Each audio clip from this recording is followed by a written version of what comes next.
महाराष्ट्र केसरी सिकंदर शेखला अटक। अवैध शस्त्र तस्करी प्रकरणी पंजाब पोलिसांची कारवाई। महाराष्ट्र केसरी विजेता आणि आंतरराष्ट्रीय कुस्तीपटू सिकंदर शेखला पंजाब पोलिसांनी अटक केली आहे।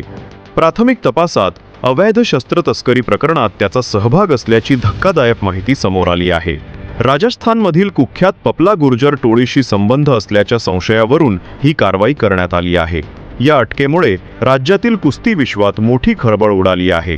नुकतेच महाराष्ट्र केसरी 2024 चे विजेतेपद पटकावणारा आणि सोशल मीडियावर प्रचंड लोकप्रिय झालेला सिकंदर शेख आता गंभीर गुन्ह्याच्या आरोपात सापडल्याने चाहत्यांमध्ये धक्का बसला आहे।